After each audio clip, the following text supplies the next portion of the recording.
Gadis ini baru saja memenangkan lotre 5 juta dolar, namun nasib tragis merenggut nyawanya saat tertimpa seseorang yang bunuh diri, menolak takdir konyol itu, jiwanya menerobos dunia bawah dan mengamuk sejadi-jadinya.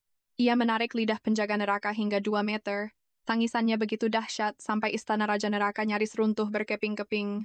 Sang Raja yang hidup abadi, belum pernah menghadapi roh gadis keras kepala yang sangat menyusahkan ini. Kehabisan akal, ia bergegas mereinkarnasikan gadis itu sebagai putri raja, dengan takdir emas untuk hidup bergelimang harta dan kemewahan absolut.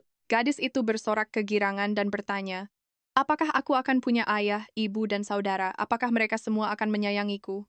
Sang raja tersenyum canggung dan membalas, tentu saja. Semua yang kau inginkan akan terwujud sempurna. Ia hanya ingin menyingkirkan pembuat onar ini secepatnya. Dilemparnya buku takdir itu seraya berseru, jiwa nomor 99, cepatlah berinkarnasi. Namun saat matanya terbuka, astaga, ia malah terdampar di istana dingin yang sunyi. Kakaknya membusuk di sel gelap. Ibunya tak berdaya. Dan kakek neneknya diasingkan atas tuduhan pengkhianatan keji. Apakah ini semacam paket pemula untuk karakter super tragis? Baru 0,01 detik menjadi putri, ia dipaksa menyamar sebagai pangeran. Aku membencimu, Raja Neraka Tua. Kutuk Jojo dalam hati.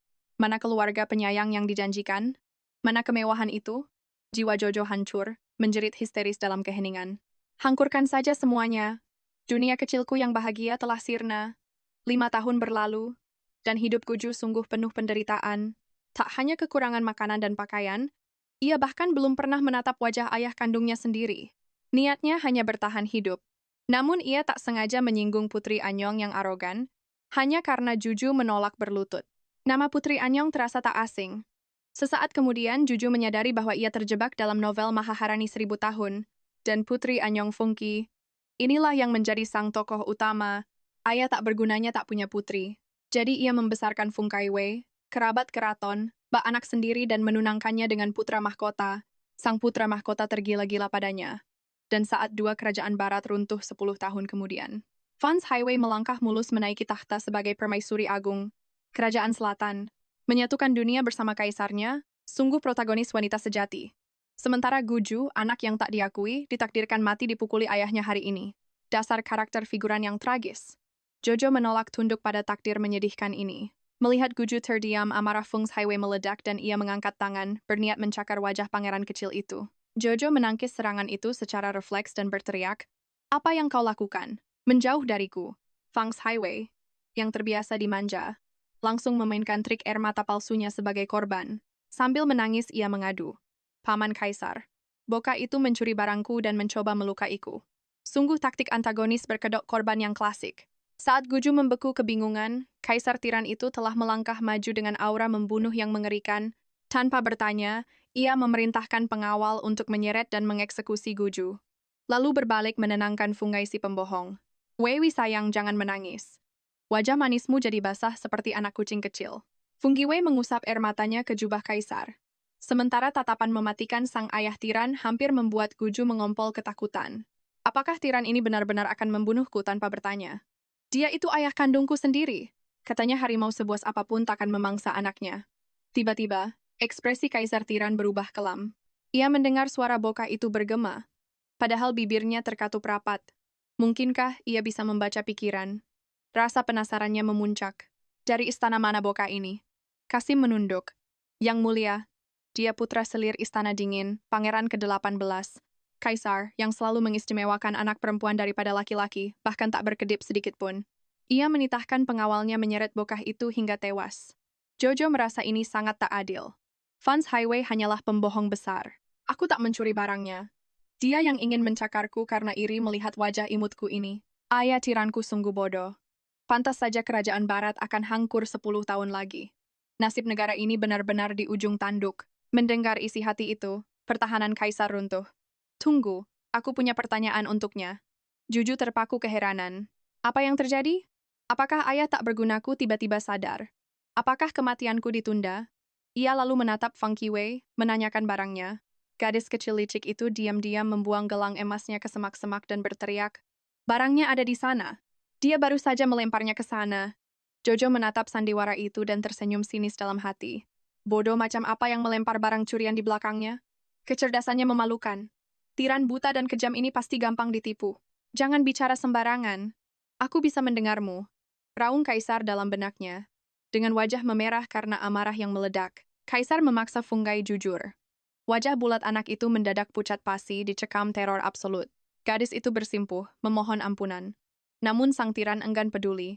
Ia memerintahkan agar anak itu diseret ke hadapan Ibu Suri Agung untuk diajari tata krama. Tangis Funggai pecah seketika. Sementara Guju menonton drama itu dengan puas. Apa tiran ini baru saja disambar hidayah dan mendadak punya otak? Batinnya, suara hati itu terdengar. Tatapan membunuh Kaisar langsung menusuk Guju. Jantung anak itu berdegup kencang. Menyeramkan sekali, karena sang paman tak bergeming. Funggai beralih memohon. Bibi Selir Agung Jang, selamatkan aku. Selir Agung Jang ikut panik. Funggai adalah senjata utamanya untuk menarik perhatian Kaisar. Tanpa anak itu, Kaisar takkan pernah sudi mampir ke istananya. Ia pun memohon tanpa malu. Yang mulia, tolong ampuni Funggai kali ini saja. Amarah sang Kaisar meledak. Ini semua karena kau gagal mendidiknya. Bentaknya tajam. Mulai hari ini, kau dikurung di kediamanmu untuk merenungi dosamu. Merasa aman, Guju mencoba merangkak kabur. Namun tatapan maut Kaisar memaksanya membeku seketika. Saking takutnya, popoknya sampai basah lagi. Kenapa tiran itu menatapku seperti itu? Apa dia masih ingin menghukum mati diriku? Aku takut, aku belum mau mati. Sang Kaisar justru membungkuk, menatap Guju lebih lekat. Boka ini ternyata sangat manis. Pipinya merona dan polos. Jauh lebih menawan dari ke-17 kakak laki-lakinya. Andai dia perempuan, pasti akan sangat menggemaskan. Sang tiran membuang napas kecewa. Ia lalu menyuruh kepala Kasim Fuan memulangkan Guju. Menyadari Kaisar urung membunuhnya dan justru memberinya pengawalan pulang, Guju merasa tiran itu ternyata masih punya sedikit hati nurani. Batinnya pun kembali mengoceh tanpa henti. Coba saja ayah tak berguna ini punya otak dari dulu. Ibuku tersayang takkan menderita di istana dingin. Tapi ya, dia juga tak sehebat itu. Sebentar lagi, saat dia menyeberangi jembatan danau itu, jembatannya akan runtuh dan mematahkan kakinya. Guju berniat memperingatkannya, tapi mengurungkan niat. Ayah ini tak pernah mempedulikanku, maupun ibuku. Untuk apa aku repot-repot peduli? Biar saja dia mati. Tak lama, Kasim Fuan selesai mengantar Guju ke istana dingin. Namun ada sebersit rasa bersalah di hatinya. Ia pun menitipkan pesan pada sang Kasim. Saat tiba di danau Taman Kekaisaran, tunggulah selama waktu menyeduh secangkir teh sebelum menyeberang. Dalam perjalanan menuju ruang kerja, sang Kaisar terus memikirkan ocehan batin Guju tadi. Bokah nakal itu bilang, kerajaan Chu Barat akan runtuh dalam 10 tahun, akan ku dengar, tapi takkan ku ambil pusing. Tapi dia juga meramalkan, kakiku akan patah. Terdengar terlalu spesifik. Tiba-tiba, Kasim Fuan kembali. Melihat Kaisar melangkah ke arah danau, sang Kasim teringat pesan Guju dan bergegas mencegahnya. Yang mulia, mungkin sebaiknya kita meminum secangkir teh sebelum melanjutkan. Sang Kaisar langsung paham. Bokah tengil itu pasti menitipkan pesan. Setidaknya dia punya hati nurani. Sang tiran berdehem angkuh, lalu memerintahkan Fuan menyajikan teh. Ia ingin membuktikan apakah jembatan itu akan benar-benar runtuh. 5 menit berlalu, jembatan itu masih berdiri kokoh. Kesabaran sang tiran menipis. Sepertinya omongan bokah tengil itu tidak bisa dipercaya sepenuhnya. Cepat saat itu, kepala pelayan Lo dari ruang kerja datang memanggil Kaisar untuk mengurus urusan negara. Namun, baru saja Kaisar bangkit berdiri, suara dentuman dahsyat menggelegar di belakangnya. Jembatan itu runtuh dan hancur berkeping-keping. Jantung sang Kaisar serasa berhenti. Jika dia ada di sana, tepat seperti ramalan bokah itu, kakinya pasti hancur, atau lebih buruk nyawanya melayang. Istana pasti akan kacau balau, dan perlahan-lahan kerajaan ini akan menuju kehancurannya. Bokah itu ternyata sungguh memiliki mata yang bisa menembus masa depan. Dia adalah harta karun negara. Sang tiran nyaris melompat kegirangan. Ia segera memerintahkan pelayan Lo mengusir para menteri tua itu, dan hanya menyisakan sang guru negara. Dengan langkah bersemangat, ia menuju istana dingin. Sementara itu, Guju si nakal, yang sudah seharian berkeluyuran, baru saja merangkak pulang. Selir Li langsung berhambur, memeluk Guju erat-erat. Wajah cantiknya sudah dibanjiri air mata yang tak terbendung. Pasalnya, terakhir kali kakak Guju pergi bermain, ia dijebloskan ke penjara kekaisaran dan tak pernah terlihat lagi hingga kini. Kini, hanya Guju satu-satunya permata hatinya yang tersisa. Dengan tangan mungilnya yang gembul, Guju mengusap air mata ibunya, tersenyum polos tak berdosa. Saat Guju besar nanti, aku akan merawat ibu dan memberi ibu kehidupan yang bahagia. Untuk urusan menyelamatkan kakak, waktunya saja yang belum tepat batinnya. Hati Selirli tersentuh lalu mengelus lembut kepala putrinya. Ibu tidak peduli soal kemewahan. Ibu hanya ingin engkau tetap hidup dan aman. Menatap ibunya yang begitu baik dan cantik, hati Guju semakin mendidih karena tidak terima. Ayah tak berguna itu, matanya pasti sudah buta. Beraninya dia menelantarkan wanita sesempurna ibuku. Sejak hari pertama Guju lahir ke dunia, Selirli selalu bisa mendengar isi hati anak itu. Semakin dewasa sikap Guju, semakin hangkur hati sang ibu. Bayi sekecil ini harus memikul beban rahasia yang berat. Namun tiba-tiba seorang pelayan berlari masuk. Gawat.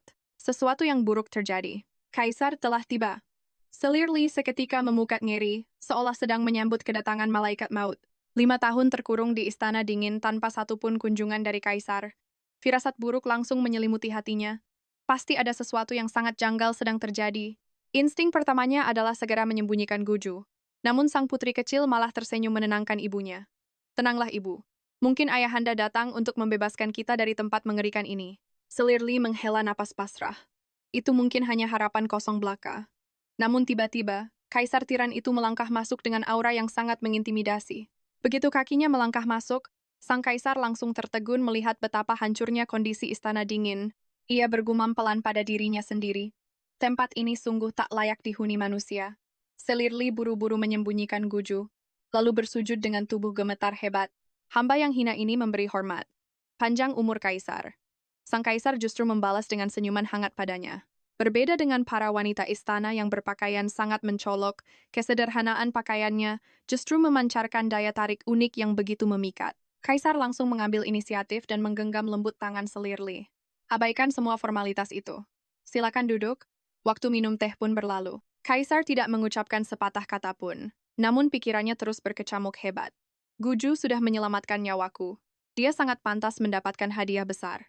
Tapi kalau dia tahu rahasianya terbongkar dan menolak memberiku ramalan masa depan lagi, apa yang harus kulakukan? Saat Selirli memekah kesunyian yang kanggung itu, Kaisar akhirnya menemukan taktik jitu untuk mempertahankan Guju di sisinya tanpa perlu melukai perasaan anak itu sama sekali. Ia berdeham pelan dan mengumumkan, Selirli, aku berniat membuka kembali penyelidikan atas kasus tuduhan pengkhianatanmu di masa lalu. Lagi pula kau berjasa sangat besar membesarkan anak ke-18. Hari ini juga, kalian berdua diizinkan meninggalkan istana dingin. Anugerah yang sangat mendadak ini membuat Selirli terpaku berkampur bahagia. Hamba berterima kasih atas kebaikan luar biasa. Yang mulia, Guju menatap kaisar dan mulai menggerutu dalam hatinya, ayah payahku ini akhirnya sadar juga. Lanjutkan terus usahamu, mungkin nanti aku akan mulai menyukaimu sedikit demi sedikit. Kaisar arogan itu mendengus sinis dalam hati.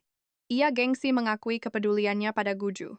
Sikap dinginnya itu justru membuat Guju makin kesal. Tentu saja dia tak peduli kalau aku menyukainya. Memangnya apa yang sedang aku harapkan? Mendengar jeritan batin itu, Kaisar mendadak dihantam rasa bersalah. Tepat saat itu, Kasim Fuan bergegas maju. Yang mulia, mereka memanggil Anda dari ruang belajar kekaisaran lagi. Mereka bilang ini sangat darurat. Kaisar langsung bangkit berdiri. Dengan satu kibasan tangan beraura raja, ia menghadiahkan kediaman air musim gugur termewah untuk mereka.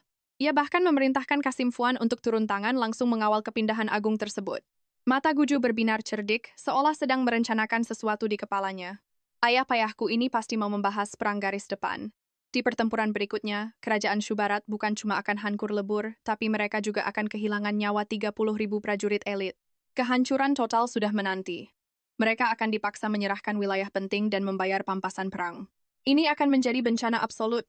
Mendengar batin anak itu, langkah kaisar yang hendak pergi langsung terhenti kaku seketika. Kasim Fuan mengingatkan dengan panik, Yang mulia, kita sedang terburu-buru. Namun tanpa rasa malu, kaisar malah duduk kembali. Aku tiba-tiba merasa haus. Aku akan minum secangkir teh lagi sebelum pergi. Telinganya menajam. Mati-matian berusaha menguping demi mengetahui alasan dibalik kekalahan tragis pasukannya nanti. Namun Guju justru kebingungan.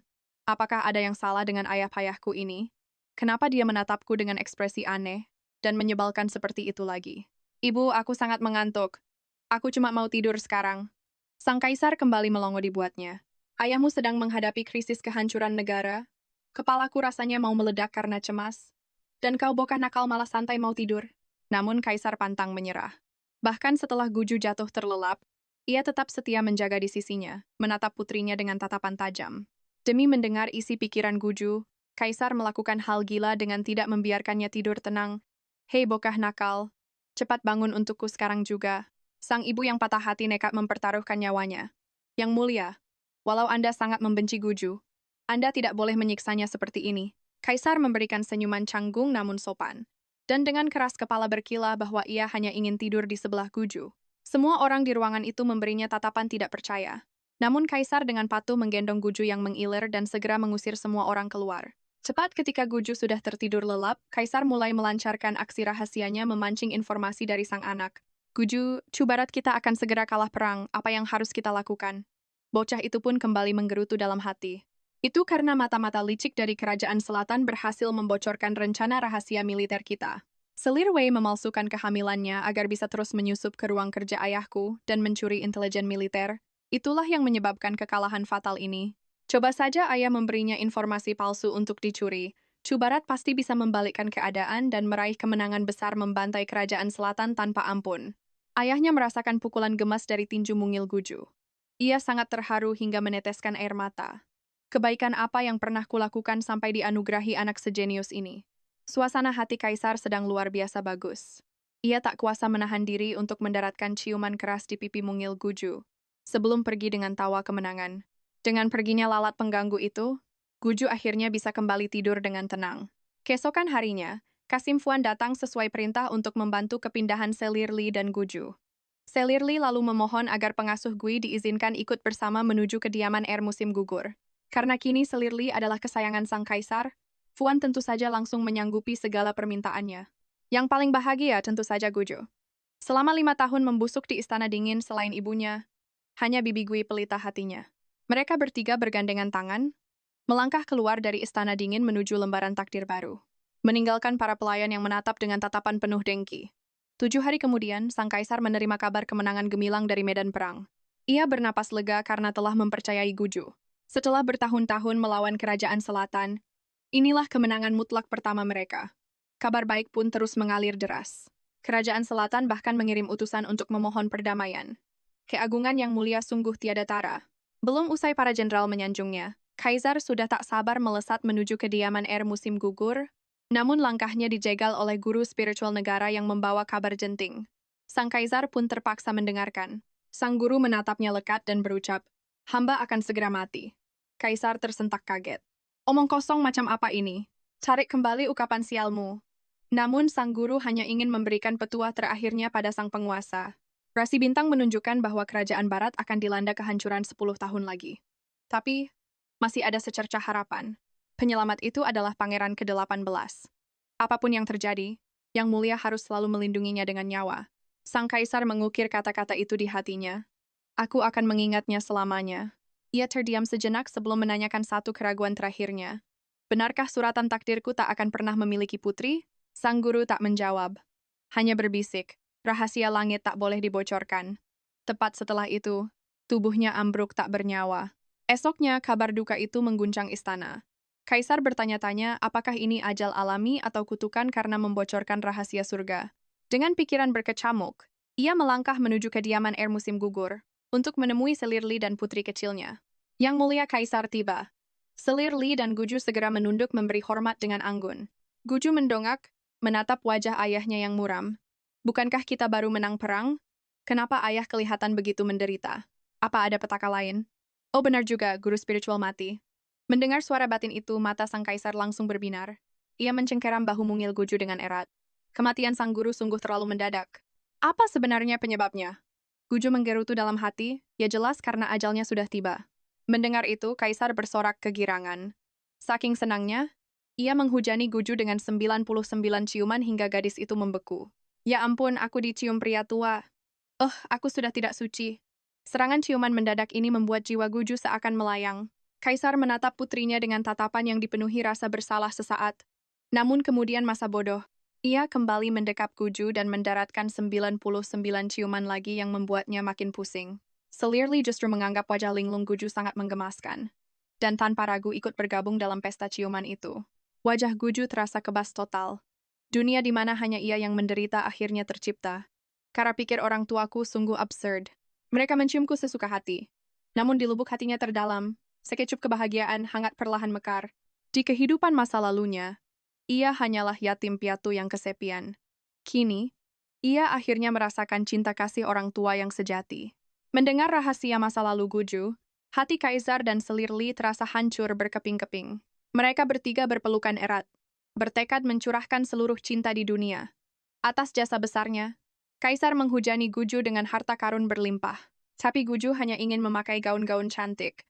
Sebuah permintaan kecil yang langsung ditolak mentah-mentah oleh ibunya. Posisi Selir Li masih rentan. Kakek neneknya dalam pengasingan, dan bayang-bayang tuduhan pengkhianatan masih mengintai nama baik mereka. Tiba-tiba, Bibi Gui masuk menanyakan hidangan apa yang harus disiapkan untuk menyambut kedatangan Selir Qing. Sinyal bahaya Guju menyala. Selir Qing adalah anjing suruhan Selir Agung Zheng dan Fengai. Apa tujuannya kemari? Aku ingat di novel, ular itu selalu menyusup masuk ke kediaman Selir yang baru mendapat nikmat Kaisar. Lalu mereka semua tewas secara misterius. Jika dia menginjakan kaki di sini, nyawa ibu dan aku bisa melayang. Selir Li mendengar peringatan batin itu dan ekspresinya mendingin. Ia langsung memerintahkan Bibi Gui agar tidak menyiapkan jamuan apapun. Bibi Gui kebingungan, padahal majikannya baru saja menyuruhnya menyiapkan pesta penyambutan yang mewah. Membelai rambut Guju, Selir Li berkata ia kini melihat jelas wajah munafik Selir Qing. Dulu ia membuang muka saat kita hancur, dan kini berani menjilat hanya karena kita kembali di atas angin. Bibi Gui menghela napas lega, memuntahkan beban yang tertahan bertahun-tahun. Hamba sangat bersyukur Yang Mulia akhirnya menyadari hal ini. Keesokan paginya, ketika Selir Qing melangkah anggun menuju kediaman air musim gugur, ia bersumpah pada Fengai untuk menuntaskan misinya, menyusup ke kediaman itu, dan melenyapkan Selir Li beserta bayinya ke neraka. Fungai mengangguk puas, sangat menantikan hasilnya. Dalam sekejap, Selir Qing menginjakkan kakinya di kediaman air musim gugur dengan senyuman berbisanya. Kakak, aku datang menjengukmu. Namun Selir Li bahkan enggan beranjak membalas dingin, karena engkau sudah repot kemari. Masuk dan duduklah. Sikap sedingin es ini sungguh mengejutkan Selir Qing. Ia mengira Selir Li akan menangis terseduh memeluknya. Dengan gelisah, ia melangkah masuk dan duduk. Melihat Guju, tangannya terulur dengan senyum mengerikan, membuat bayi itu nyaris mengompol ketakutan. Ibu, tolong aku. Tiba-tiba, Selir Li mencengkeram erat pergelangan tangan Selir Qing. Putriku takut pada orang asing. Ucapnya dingin lalu memerintahkan pelayan menyuguhkan teh. Saat Selir Qing menyesap tehnya, ia menatap sekeliling kediaman air musim gugur dan menyindir tajam. Kediaman kakak sungguh mewah dan megah, tidak seperti pavilion giok hijauku yang reot.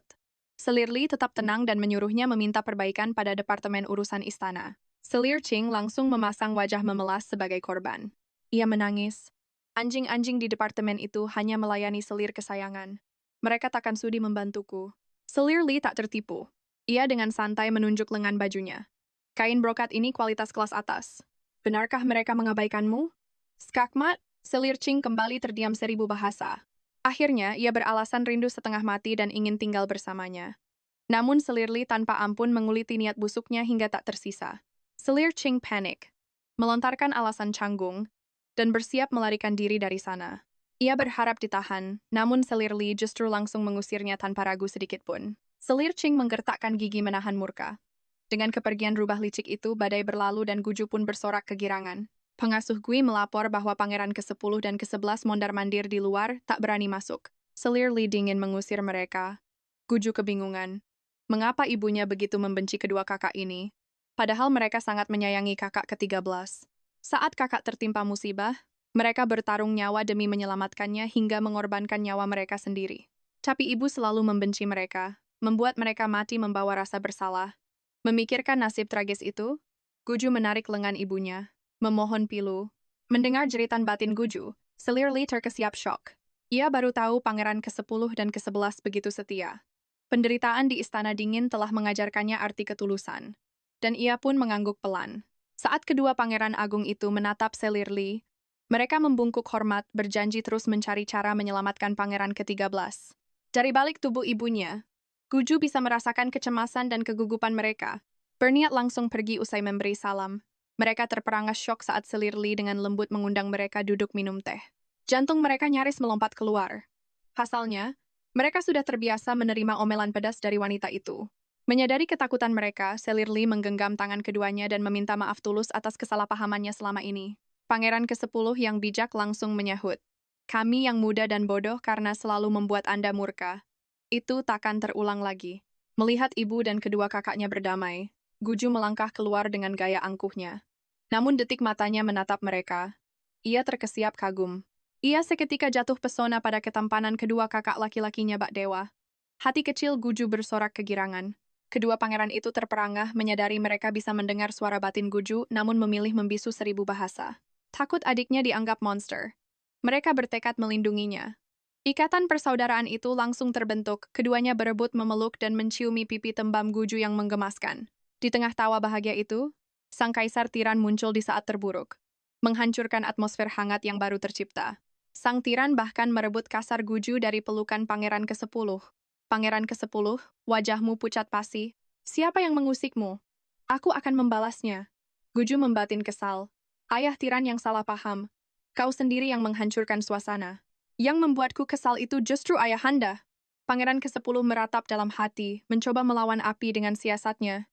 Pangeran ke-10 menunduk hormat menjawab, perut putra Anda ini hanya sedikit bermasalah karena salah makan, Yang Mulia. Sang kaisar tanpa tedeng aling-aling menghardiknya untuk menemui tabib, dan sekalian mengusir pergi pangeran ke-11 bersamanya. Tak berani membantah, keduanya undur diri dengan langkah gontai, padahal hati mereka meronta ingin bermanja dengan Guju. Melihat keengganan kakaknya, Guju menarik jubah ayahnya. Ayah, Guju menyukai kakak-kakakku. Perut kakak sakit karena kelaparan. Guju ingin makan malam bersama mereka. Sang kaisar langsung menyetujuinya tanpa ragu. Pangeran ke-10 dan ke-11 begitu tersentuh hingga air mata mereka nyaris tumpah. Namun saat perjamuan, mereka gementar hebat hingga tak berani menyentuh sumpit. Guju menebak, kakak pasti sangat ketakutan pada ayah tiran ini. Aku harus membantu mereka mengambil hati ayah. Gelombang kehangatan menyelimuti hati kedua pangeran saat mendengar niat tulus adik kecilnya. Namun saat Guju menatap ayahnya, ia mendapati tatapan layar sang tiran menelanjangi ibunya, matanya memancarkan hasrat yang jauh dari kata suci. Dia persis serigala kelaparan. Saat celotehan batin Guju bergema, semua orang nyaris menyemburkan makanan mereka, menyisakan kaisar yang merasa terzalimi. Masa aku dibilang serigala karena menatap istriku sendiri? Ayah, makanlah yang banyak agar tidak menatap ibu seperti orang aneh. Sang kaisar hanya bisa menghela napas pasrah. Terima kasih banyak bokah nakal. Tiba-tiba Kasim Fuan melapor bahwa keponakan kesayangan kaisar, Putri Anyang, sedang bersimpuh memohon ampunan di luar. Ekspresi kaisar tetap dingin. Biar saja dia berlutut jika itu maunya. Tiba-tiba, rintik hujan mulai turun membasahi bumi. Putri Anyang bersikeras bersimpuh. Tubuh mungilnya bergetar hebat diiringi isak tangis yang memilukan. Semua saksi mata menatapnya dengan penuh iba.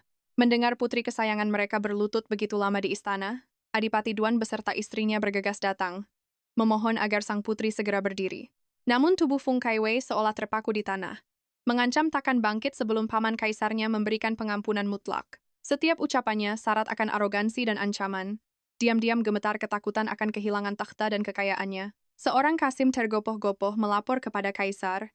Adipati Duan dan istrinya bersikeras membawa pulang satu-satunya mutiara keluarga kerajaan, Funggai. Raut wajah kaisar seketika menggelap dalam kebisuan yang mencekam. Justru Guju yang bergumam pelan. Jelas-jelas ini murni kesalahan putri manja itu. Ayah sudah menyuruh orang untuk mengusirnya pulang. Adipati Duan dan istrinya sungguh tidak tahu malu. Apa mereka berniat memanipulasi kaisar? Sang kaisar melirik Juju dan mengukir senyuman penuh makna. Hei, dasar kau bokah kecil yang nakal. Kau benar-benar bisa membaka pikiranku ya. Setelah berpikir sejenak, kaisar menitahkan agar ketiga anggota keluarga Adipati itu segera diusir dari istana. Dan mulai detik ini, mereka dilarang keras menginjakkan kaki di istana tanpa titah langsung. Sebuah pameran otoritas kekaisaran yang mutlak cukup membuat sang kaisar membusungkan dada dengan bangga di hadapan Guju seumur hidupnya. Sementara itu, sang Kasim berlari keluar, mengumumkan titah kaisar dengan lantang. Usir keluarga Adipati dari lingkungan istana sekarang juga. Kelompok yang bersimpuh di tengah hujan itu langsung diserang kepanikan. Drama murahan mereka ternyata hancur berantakan di luar dugaan. Fung Kaiwei menolak keras untuk pergi. Jika dia melangkah keluar, lenyap sudah statusnya sebagai putri yang agung dan berkuasa. Sambil menggertakkan giginya, dia nekat membenturkan kepalanya sendiri ke pot air teratai di dekatnya. Ia pun jatuh pingsan. Kasim bergegas melapor. Namun sang kaisar justru murka. Peduli amat dengan anak perempuan orang lain. Aku punya putriku sendiri. Sorot matanya beralih menatap Guju dengan senyum aneh, membuat jiwa gadis kecil itu nyaris melayang ketakutan. Ia menggenggam sebuah gaun kuning pucat yang mempesona, mengejar Guju ke sana kemari. Guju sayang, bukankah gaun ini sangat cantik? Kau tidak mau mencobanya? Aku tidak mau. Tidak mau. Melihat penolakan keras Guju, sang kaisar pun mengeluarkan senjata rahasianya. Guju, jika kau mau memakainya, ayah akan memberikan 500 keping perak. Tingkah konyol kaisar membuat para pelayan menganga tak percaya. Pengasuh Gui sudah pucat, takut Guju akan mengamuk hebat. Namun tak disangka, Guju mengulurkan tangan mungilnya dan menyambar gaun itu. Terbayang kemilau perak di matanya, ia membatin. Siapa yang bisa menolak uang? Tanpa ragu, dia langsung setuju untuk mengenakannya. Jojo mengambil gaun itu dari ayah tiraninya dan melompat girang ke kamar. Pengasuh Gui membantunya berdandan dengan dua cepol rambut yang menggemaskan. Saat pintu berderet terbuka, menampilkan Guju yang telah berdandan, sang kaisar berbalik dan matanya seketika berkaca-kaca menahan haru. Pangeran kecil itu telah bermetamorfosis menjadi putri mungil yang mempesona, begitu manis hingga mengundang pelukan.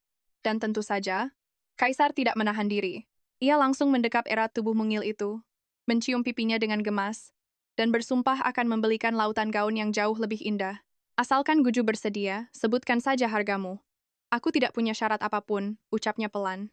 Aku sangat suka berdandan seperti ini. Batinnya berbunga-bunga, berharap bisa terus mengenakan gaun cantik ini selamanya. Kaisar bersorak kegirangan, mengangkat dan memutar Guju di udara. Sementara itu, rumor tentang pangeran ke-18 yang gemar memakai pakaian wanita meledak di istana. Kedua kakak laki-lakinya bahkan cemas memikirkan mental adik kecil mereka, berniat maju untuk membelanya dari ejekan. Namun Guju menolak mentah-mentah niat mereka, bersikeras bahwa ia sangat bahagia bisa mengenakan gaun yang anggun itu. Saat itulah, ingatan Guju tersentak pada sebuah peristiwa besar esok hari, lalu meminta kedua kakaknya untuk bersiap menemuinya. Keesokan harinya, ketiga bayangan mungil itu mengendap-endap penuh rahasia di luar kandang gajah kekaisaran. Hari ini, putra mahkota ditakdirkan nyaris tewas terinjak gajah yang sedang mengamuk. Dalam alur novel, Funggailah sang pahlawan manipulatifnya. Insiden itulah yang memicu benih cinta pandangan pertama sang putra mahkota, membuatnya tunduk menjadi budak cinta Funggai. Padahal Fung Kaiwei sama sekali tak memiliki perasaan padanya. Jojo sama sekali tidak sadar bahwa kedua kakaknya bisa mendengar isi hatinya. Dengan suara lembut dia bertanya, "Jika ada yang diserang gajah, apa kalian akan menolongnya?" Keduanya mengangguk mantap. "Sudah pasti." Cepat saat itu, rombongan agung putra mahkota tiba. Suasana mendadak hening, semua orang serentak membungkuk memberi hormat. Sang pangeran datang meninjau pasukan gajah, memastikan kesempurnaan upacara suci demi mengangkat martabat kerajaan Cubarat. Namun saat mendekati gajah terakhir, hawa bahaya menguar tajam. Sang pawang berteriak panik, memperingatkan sang pangeran untuk mundur. Gajah ini sedang mengamuk dan tak terkendali. Belum tuntas kalimatnya, rantai baja itu terputus, dan monster raksasa itu menerjang ganas ke arah putra mahkota. Putra mahkota memang memiliki kemampuan bela diri tingkat tinggi, namun serangan mendadak itu membuatnya terhempas keras ke tanah. Gajah raksasa itu belum selesai dan bersiap menginjak tubuhnya tanpa ampun. Pangeran ke-10 bergerak secepat kilat. Ia memancing perhatian monster itu menggunakan sebuah pisang besar, makanan kesukaannya. Pangeran ke-11 ikut menyusul, menerjang maju demi menyelamatkan sang putra mahkota. Jojo bersembunyi di sudut, menyoraki kakak-kakaknya dengan jantung berdebar. Sialnya, hewan buas itu sadar telah diperdaya. Ia kembali menyeruduk buas ke arah putra mahkota. Demi menjadi tameng hidup, Pangeran ke-11 rela menerima sabetan brutal dari belalai gajah tersebut. Punggungnya pasti hancur menahan rasa sakit luar biasa. Di ambang kesadaran, putra mahkota menyadari adiknya telah mempertaruhkan nyawa demi dirinya. Pada akhirnya, Pangeran ke-10 berhasil mengurung gajah liar itu di dalam sangkar besi raksasa. Putra mahkota selamat. Guju yang gemetar di sudut akhirnya bisa bernapas lega, meski benaknya kini dipenuhi oleh satu tanda tanya besar. Jika adiknya sehebat ini, lalu bagaimana ceritanya Fung Kaiwi menyelamatkan putra mahkota di dalam novel? Sungguh misteri yang membingungkan. Tiba-tiba pandangannya menangkap sosok Fung Kaiwi bersembunyi ketakutan di sana. Bukankah wanita ular itu berniat mencari perhatian putra mahkota? Dia hanya menonton dari jauh. Wanita pengecut yang membiarkan orang lain mati jelas tidak pantas mendapatkan cinta suci putra mahkota. Satu-satunya dewi yang pantas bersanding dengannya hanyalah Nona Yuan Ying dari kediaman keluarga Yu. Wanita tangguh yang menolak menikah demi dirinya, yang rela menyamar menjadi pria untuk memimpin perang berdarah di medan pertempuran. Bahkan saat disiksa musuh, kesetiaannya tak pernah goyah. Aku bersumpah akan menyatukan putra mahkota dengan cinta sejatinya ini. Tapi tunggu. Keselamatan kakak-kakaknya adalah prioritas utama, terutama pangeran ke-11 yang baru saja dihantam belalai mematikan itu. Ia segera memeriksa luka di punggung kakaknya. Namun saat tangannya menyentuh kain itu, cairan merah pekat tiba-tiba melumuri jemarinya. Fobia darahnya kambuh. Jojo seketika jatuh pingsan tak sadarkan diri. Di sisi lain, sang putra mahkota langsung dievakuasi menuju istana timur. Tabib istana memastikan tidak ada luka fatal. Saat sepasang mata putra mahkota terbuka, kelegaan luar biasa menyelimuti hati sang kaisar. Ia hampir saja mengingkari janji pada mendiang permaisuri tercinta. Ingatan putra mahkota langsung tertuju pada adik ke-11-nya yang terluka parah. Dengan panik, ia menanyakan keselamatannya. Kaisar terhenyak kebingungan. Laporan yang ia terima menyebutkan bahwa Putri Anyonglah pahlawan yang mempertaruhkan nyawa demi putra mahkota. Para pelayan rendahan itu pasti telah disuap oleh Fung Kaiwi. Mereka bersikeras bahwa ingatan putra mahkota keliru dan menyombongkan Putri Anyong. Meskipun putra mahkota membantah keras, Kasim kepala itu tetap bermuka tebal, mengklaim jasa Putri Anyong dan tak tahu malunya menuntut hadiah. Murka Kaisar meledak bagai badai. Ia langsung memerintahkan pelayan-pelayan pengkhianat itu diseret dan dipenggal seketika. Berani menuntut hadiah di atas kebohongan? Ini jelas konspirasi busuk. Tiba-tiba, Kasim Fuan menerobos masuk membawa kabar buruk untuk Yang Mulia. Gawat, terjadi kekacauan di kediaman Air musim gugur. Putri ke-18 jatuh pingsan, wajah Kaisar memukat pasi. Sementara itu, tabib istana telah selesai merawat luka pangeran ke-11, dengan selir Li yang setia mendampingi. Saat langkah Kaisar tiba, pikiran utamanya hanyalah memastikan putri kesayangannya, Guju, tidak terluka sedikit pun. Syukurlah, Guju yang penakut itu sudah kembali membuka matanya. Ia selamat tanpa goresan. Namun kedua pangeran pahlawan itu terbaring lemah. Mendengar jeritan batin Guju, Kaisar akhirnya menyadari kebenaran mutlaknya. Sejak detik itu, takdir berubah. Ia memberikan kebebasan bagi pangeran ke-10 dan ke-11 untuk mendampingi tugas berat sang putra mahkota. Menyaksikan ikatan persaudaraan yang semakin erat, hati kecil Guju bersorak gembira hingga rasanya ingin melompat ke udara, namun batinnya tetap mengutuk tajam. Ayahku benar-benar kaisar buta. Bagaimana bisa dia tidak menyadari kelicikan wanita ular Fung Kaiwi itu? Mendengar isi hati Guju, dada kaisar terasa tertusuk ribuan jarum. Apakah di mata putrinya ia hanyalah penguasa bodoh tak berguna? Di sudut lain, Fung Kaiwi tersenyum licik. Yakin bahwa sandiwara heroiknya menyelamatkan putra mahkota akan mengembalikan kekuasaan dan kasih sayang kaisar. Khayalannya melambung tinggi, berharap putra mahkota akan bertekuk lutut memujanya. Namun tanpa disadari, sebuah titah kekaisaran bersiap menghancurkan mimpinya hingga berkeping-keping. Putri Anyang terbukti melakukan penipuan keji dengan mengklaim jasa pahlawan orang lain. Sebuah dosa besar menipu penguasa tertinggi, yang seharusnya dibayar dengan nyawa. Beruntung hukuman matinya dibatalkan demi mengenang masa lalu. Namun karmanya tidak akan pernah bisa dihindari. Gelar kebangsawanan Putri Anyang dicabut total. Pertunangan sucinya dibatalkan, dan ia diusir paksa dari istana. Fung Kaiwi membeku bagai disambar petir.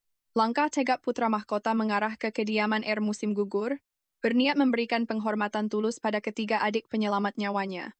Halaman kediaman itu dipenuhi kehangatan luar biasa. Kedua pangeran berlarian mengejar Guju dengan penuh kasih, memohon sebuah ciuman hangat. Tidak mau. Guju kecil kelelahan menghindar. Wajah mungilnya nyaris mati rasa akibat serangan ciuman bertubi-tubi itu. Berhasil lolos dari kejaran kasih sayang kakaknya, tubuh mungilnya tanpa sengaja menabrak lutut kokoh milik sang putra mahkota. Pesona imut Guju langsung meluluhkan hati putra mahkota. Namun sebaliknya, ketampanannya sukses memikat hati kecilnya. Ia menjerit dalam batin, "Gila, putra mahkota tampan sekali." Sang pangeran pun membeku terkejut. Bibir kecilnya terkatup rapat, namun suaranya menggema jelas. Dengan wajah polos Guju bertanya, "Ada apa, pangeran?"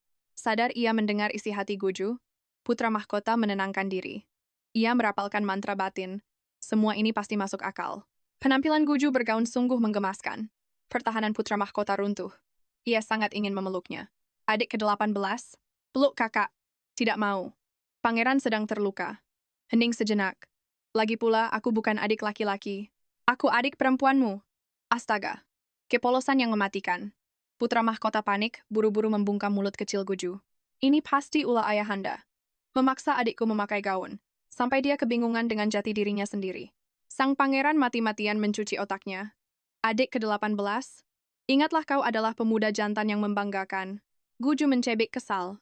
Zaman sekarang, berkata jujur malah dianggap omong kosong belaka. Kemudian, Putra mahkota berterima kasih atas penyelamatan nyawanya. Ia bersumpah pada langit, "Kelak, nyawaku adalah tameng pelindung kalian. Jika aku mengingkari sumpah darah ini, biarlah petir menyambar tubuhku." Guju tiba-tiba teringat plot novelnya. Pangeran mulia ini akan dihancurkan si jahat Fung Kai Wei. Tragedi tragis. Gagal menikahi Nona Yu yang mencintainya. Sungguh nasib yang menyedihkan. Mendengar takdirnya, rahang putra mahkota seakan terlepas karena syok berat. Dua orang lainnya yang ikut menyadap batinnya, mematung dengan wajah pucat pasi.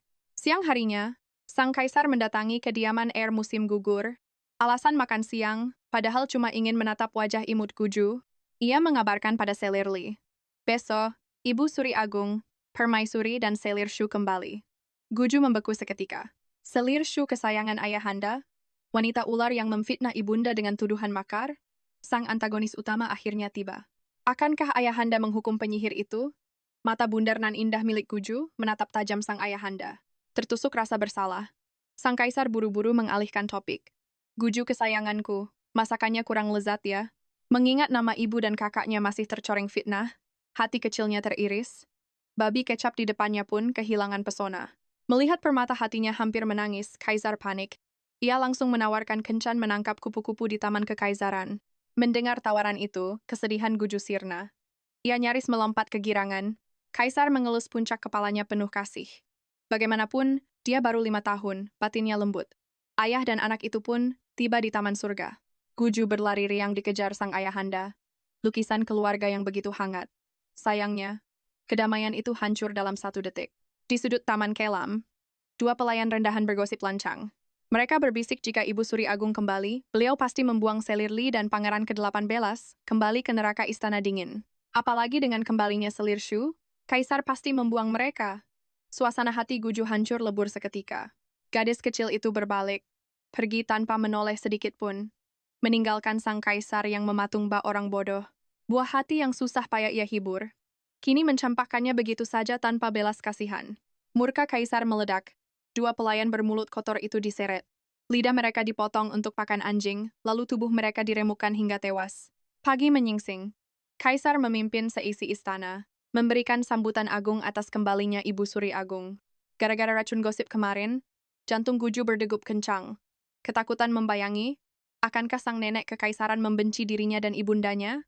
Selir Li berbisik menenangkan. Ibu Suri Agung berhati malaikat. Beliaulah pahlawan yang menyelamatkan nyawanya dari maut di masa lalu. Menangkap raut pucat pasi Guju, sang kaisar turun tangan memberikan aura ketenangan. "Putriku luar biasa imut. Nenek kekaisaran pasti langsung jatuh hati padamu." Sungguh janji yang melegakan.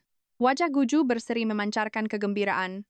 Tiba-tiba, rombongan Mega, Ibu Suri Agung, Permaisuri dan Selir Shu membela jalanan istana. Kepanikan mencekik Guju.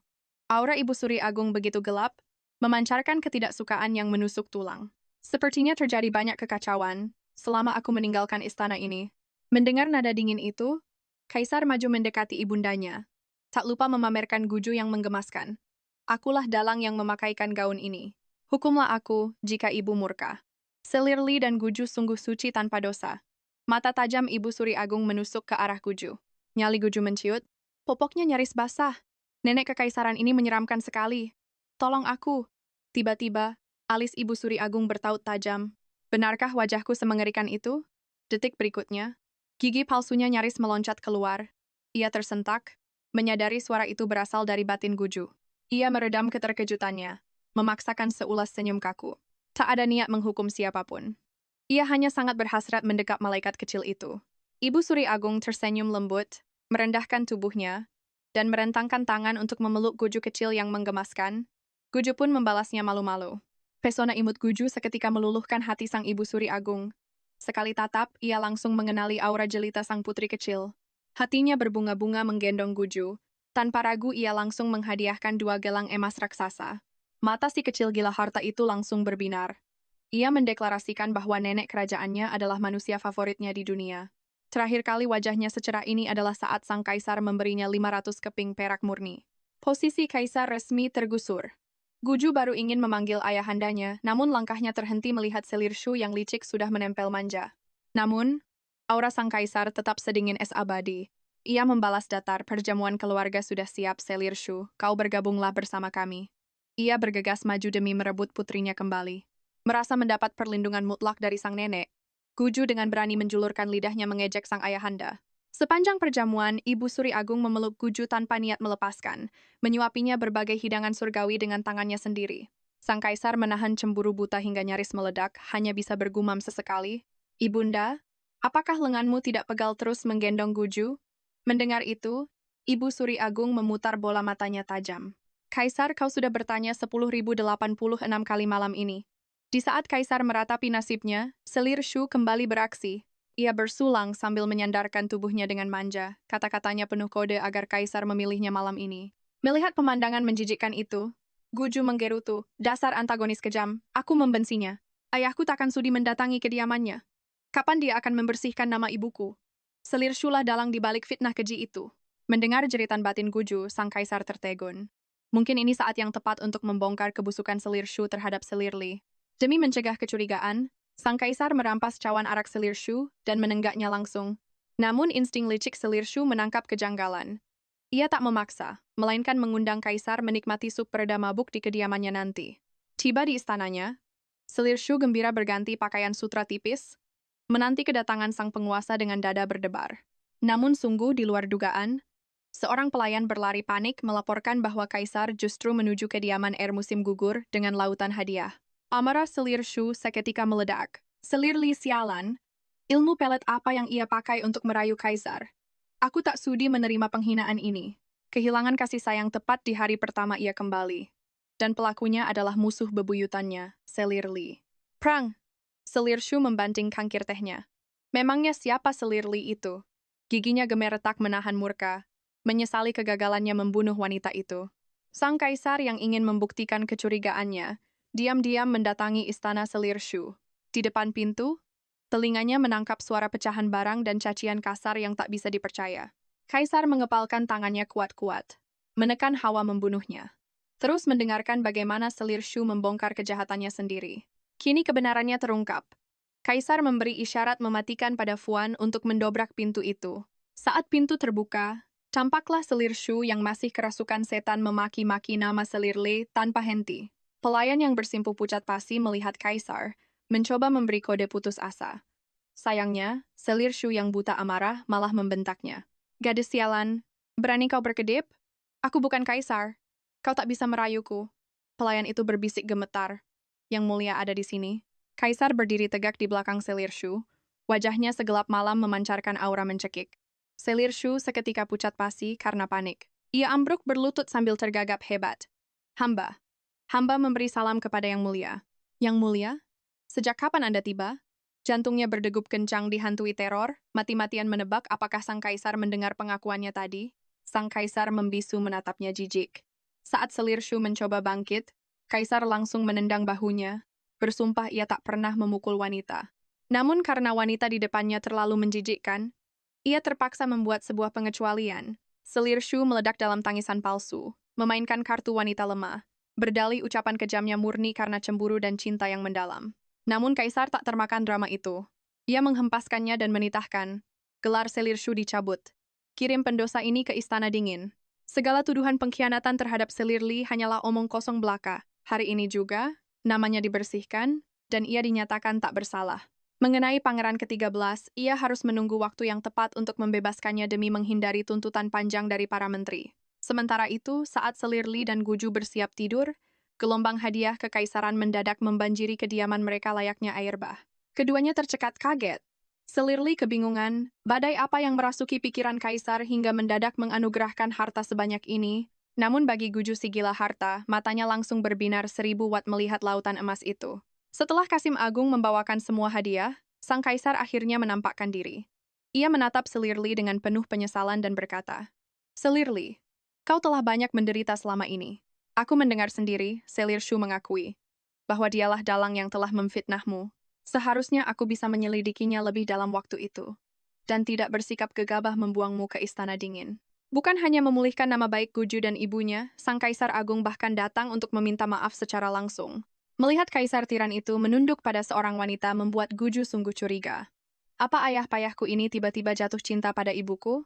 Sang kaisar yang mendengar suara hati Guju hanya bisa menghela napas. Dasar bokah nakal. Selirli menggeleng pelan. Anak polos ini, apa yang dia tahu soal cinta? Kaisar tidak punya waktu untuk cinta. Ia lalu dengan sopan meminta sang penguasa untuk kembali dan tidur di istananya sendiri. Namun sang kaisar berkeras ingin menginap di kediaman musim gugur, meski Selirli menolaknya dengan sangat halus. Wajah Kaisar Tiran langsung layu bagai anak anjing sedih. Baiklah, kalau begitu. Aku akan menunggu sampai kau siap. Aku pamit undur diri. Guju, kau ikut denganku. Ia langsung menggendong Guju dan melangkah pergi dengan aura dominasi yang tak terbantahkan. Selirli mematung tak percaya. Sementara Guju mengumpat dalam hati. Ayahku sungguh licik. Karena tak bisa mendapatkan ibu, dia malah menjadikanku sandera. Ah, Guju yang masih sekecil ini harus memikul beban seberat itu. Ia merasa amat terzalimi. Sementara Kaisar Bucin itu malah sangat terhibur mendengar celotehan batinnya. Suatu pagi, Guju terbangun sambil mengucek matanya yang mengantuk. Tiba-tiba Kaisar mengumumkan akan membawanya ke sidang istana pagi. Jantung Guju seakan melompat, ia pikir ia sedang berhalusinasi. Tahu-tahu saja sang kaisar telah mengangkatnya dari ranjang dan membawanya berbaris menuju aula istana. Pria perkasa itu sudah tidak sabar lagi memamerkan putri kesayangannya pada seluruh dunia, bahwa putrinya adalah yang paling imut dan menggemaskan di dunia. Saat para pejabat melihat Guju yang secantik peri, mereka langsung menghujaninya dengan berbagai pujian tiada henti. Visual memang segalanya. Sidang yang sangat damai itu seketika berubah tegang saat seorang tahanan berantai diseret masuk. Dia adalah Jenderal Joya. Kerajaan Chu Barat telah berulang kali kalah telak melawan Kerajaan Selatan. Jenderal tak berguna yang telah mengorbankan nyawa 3 pasukan. Apa pembelaanmu? Suara Kaisar menggelegar. Berniat mengeksekusi sang jenderal di tempat. Guju tak ingin melihat Jenderal Jo mati. Bagaimanapun, dia adalah panglima yang sungguh jenius. Kekalahan itu sama sekali bukan salahnya. Semua ini ulah campur tangan mata-mata Wei Ping. Terlebih lagi, sang jenderal telah dikutuk dan kini sedang dikendalikan oleh seseorang. Jenderal Zhou sungguh sosok pahlawan yang tragis. 3 putra dan 1 putrinya telah gugur secara mengenaskan di medan perang. Saat istrinya ditawan musuh demi menyelamatkannya dari pelecehan, ia sendiri yang melepaskan anak panah untuk mengakhiri penderitaan sang istri. Mendengar jeritan batin Guju, sang kaisar seketika tertegun. Ia sama sekali tak tahu menahu soal ini. Jika Guju tak memberitahunya, ia akan buta selamanya. Wajah kaisar berubah kelam. Namun para menteri mengira ia murka pada Zhou atas rentetan kekalahan dan niat pengkhianatannya. Jadi mereka semua menghasut kaisar untuk membunuhnya. Jenderal Zhou dengan cepat terpojok di ujung tanduk kekuasaan. Hati Guju mendidih karena amarah. Pejabat istana ini benar-benar sekumpulan bajingan keparat. Bukannya membantu ayahku memimpin, mereka malah terus mengomporinya untuk membunuh orang tak bersalah. Jika Jenderal Zhou mati, hati seluruh ksatria militer kerajaan akan hancur lebur. Dan keruntuhan kerajaan Chu Barat tinggal menunggu waktu saja. Aku sangat berharap ayah punya pikiran yang jernih, memahami kesetiaan serta pentingnya Jenderal Zhou, dan tentu saja tidak membunuhnya. Mendengar pemikiran Guju, kabut benak sang kaisar seketika sirna. Ia menepuk pelan lutut mungil Guju, mengisyaratkan bahwa ia akan mengurus semuanya. Ia lalu menitahkan Perdana Menteri serta Kepala Mahkamah Agung untuk mengusut tuntas hingga ke akar tentang penyebab kekalahan Jenderal Zhou. Tak lupa, ia juga mengutus kepala tabib istana untuk segera merawatnya. Namun saat Guju mendengar gelar kepala tabib istana, ia malah hanya mendengus remeh. Orang itu benar-benar tabib gadungan. Dia cuma paham soal penyakit wanita. Mana mungkin dia mengerti soal kutukan gelap. Kaisar menarik napas dalam-dalam lalu menambahkan, kirimkan wakil tabib saja. Tabib utama masih harus mengurus para selir di istana harem. Pada detik itu, Guju sadar ayahnya akhirnya sepemikiran dengannya. Ia begitu bahagia, menatap sang kaisar dengan mata berbinar penuh kekaguman. Pada akhirnya ia tak tahan dan mendaratkan ciuman manis di pipi ayahnya. Guju memang bukan sekadar bintang keberuntungan sang kaisar tiran. Ia adalah sosok penyelamat bagi seluruh kerajaan Chu Barat. Dengan mengandalkan suara hatinya, kaisar berhasil menumbangkan satu lagi mata-mata busuk. Di ruang kerja kekaisaran, sang kaisar bersuka cita. Jenderal Zhou akhirnya berhasil selamat dari ambang eksekusi. Guju pun sangat gembira, duduk bertengger riang di bahu kokoh sang kaisar. Selama beberapa hari terakhir, Guju kian merasakan cinta sang ayah yang menggebu-gebu, membuatnya cukup berani untuk memanjat kepala kaisar dan mengikat rambutnya menjadi bentuk pita. Harus diakui, bakat Guju mengikat pita sungguh luar biasa. Dulu para penjaga bayangan, dan kini sang penguasa tertinggi pun menjadi korban dari tangan mungilnya. Fuan yang berjaga di samping bergegas mencegah. Putri ke-18. Ini menodai wibawa yang mulia. Tapi sang kaisar justru sangat menyukainya. Belum pernah ada anak yang berani sedekat ini dengannya. dan hal itu membuatnya merasakan kebahagiaan sejati sebagai seorang ayah. Setelah asyik bermain sejenak, Juju mendadak teringat akan sebuah kejanggalan dan mulai membatin. Kenapa Jenderal Joya sangat menderita tapi tak ada satupun yang tahu? Logikanya, dengan skandal sebesar ini, meski sang jenderal tutup mulut, ayahku pasti sudah mengendus sesuatu kan? Apakah ada yang sengaja memblokir informasi ke telinga ayah, berharap bisa meminjam kekuasaan ayah untuk melenyapkan pahlawan agung ini secara diam-diam? Mendengar ini, sang kaisar langsung tersadar dan waspada. Juju, kembalilah dulu ke kediaman ibumu. Ayah akan menyelidiki ini dan segera menemuimu setelah selesai. Juju berseru girang. Ayah paling hebat. Setelahnya, kaisar bergerak diam-diam menuju kediaman sang jenderal. Ia harus mendengar kebenarannya dari Joya langsung. Namun, sang jenderal ragu. Yang mulia, Anda mungkin takkan percaya. Mungkin lebih baik hamba diam saja. Percaya atau tidak, itu urusanku. Bicaralah. Akhirnya Joya bersuara. Ini ulah Chen Wang. Dia yang menyabotase semua laporan keluargaku dan militer. Tahun lalu di tengah perang melawan kerajaan selatan, pasokan kita disabotase berkali-kali olehnya. Hamba curiga dia mata-mata kerajaan selatan, mata-mata lagi. Kaisar meledak murka. Joya mengira kemarahan itu karena tak percaya, mengingat Chen Wang dikenal semua orang sebagai pejabat setia. Joya bersujud, bersumpah mencari bukti pengkhianatannya. Jenderal Joya, fokuslah pada pemulihanmu. Biar aku yang mencari kebenarannya. Setibanya di istana, Kaisar mengerahkan agen rahasianya untuk menyelidik. Para agen tak mengecewakan, menemukan setumpuk surat rahasia antara Chen Wang dan Kerajaan Selatan di rumahnya. Membaca surat itu satu persatu, tangan Kaisar bergetar ngeri. Benar-benar gila, bajingan Chen Wang. Di balik topeng setianya, dia diam-diam telah menjual seluruh kerajaan Chu Barat. Tambang perak yang dirampas Kerajaan Selatan 2 tahun lalu, kematian Jenderal Wen dan 3.000 kuda perang, pembakaran lumbung pangan awal tahun ini, hingga nyaris tewasnya Jenderal Joya. Chen Wang dalang semuanya. Dengan selir Wei di harem dan Chen Wang di istana. Bagaimana mungkin Chu Barat tak runtuh? Fakta bahwa kerajaan bertahan 10 tahun murni mukjizat langit. Memikirkan ini darah Kaisar mendidih. Ia menitahkan eksekusi mati seluruh keluarga Chen Wang, memenggal kepalanya dan selir Wei untuk digantung di gerbang kota. Juju benar-benar berkat agung bagi Chu Barat. Jika bukan karenanya, kerajaan ini sudah terjual dan aku ikut menghitung uangnya. Menahan amarahnya, Kaisar bertanya pada Kasim Fuan, di mana Juju? Lapor. Yang mulia, Putri ke-18 bersama putra mahkota, utusan Kerajaan Selatan segera tiba untuk perundingan damai, dan putra mahkota bertugas menyambut mereka. Sang putri ikut bersenang-senang di sana. Saat ini, Juju digendong putra mahkota selagi mempelajari kitab 108 cara menghadapi utusan asing. Deretan aksara padat itu membuat Juju mengantuk. JAOR, nyalakan dupa penyegar. Mendengar panggilan putra mahkota, Juju seketika melek total. JAOR di sini bersamanya? Kenapa reaksiku seheboh ini? Apa JAOR ini juga mata-mata? Putra mahkota tak menyangka pelayan pribadinya adalah ular berbisa Kerajaan Selatan. Wajahnya lugu tanpa dosa. Tapi sungguh licik. Dalam kisah aslinya, saat Chu Barat kalah, mereka menyambut utusan itu. JAOR bersekongkol dengan mereka, merakuni utusan demi merekayasa kematian palsu, dan memeras Chu Barat 5 kota. Meski kali ini menang, JAOR pasti menyebar racun untuk menjebak kita. Kalau begitu, kemenangan ini sia-sia. Tak sudi. Aku takkan membiarkan mereka lolos merampas tanah dan harta kami. Memikirkan ini, Juju menggertakkan gigi. Putra mahkota pun panik luar biasa mendengar konspirasi mematikan itu. Ini aturan 1000 tahun, tak boleh membunuh utusan di tengah masa perang. Jika kata-kata Juju benar, tak hanya kemenangan ini sia-sia, takhta putra mahkotanya bisa melayang.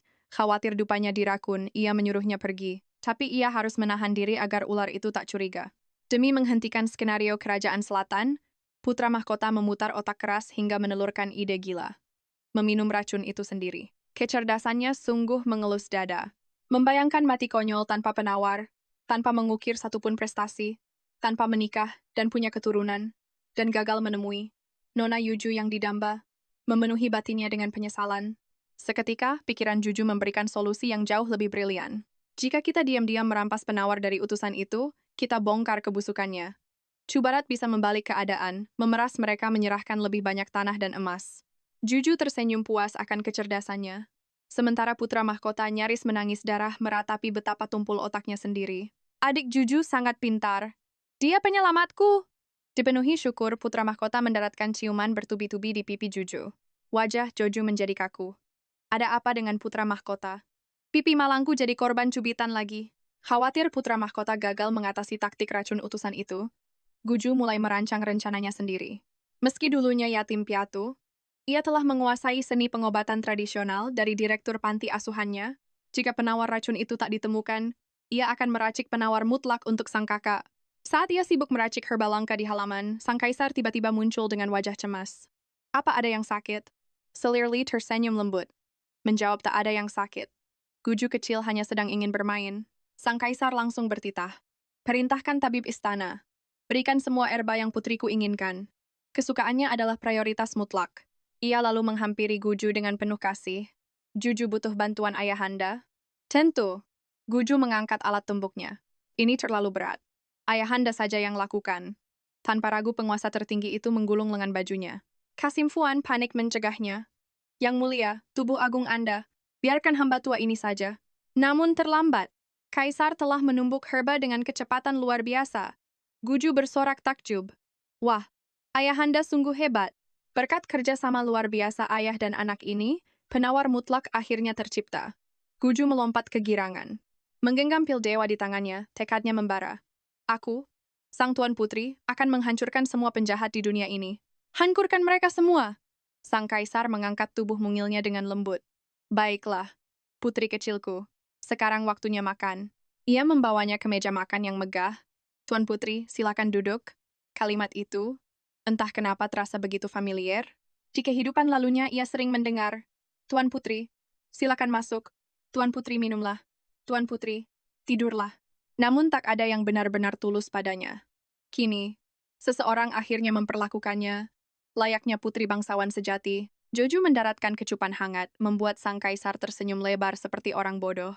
Putriku, menciumku atas kemauannya sendiri.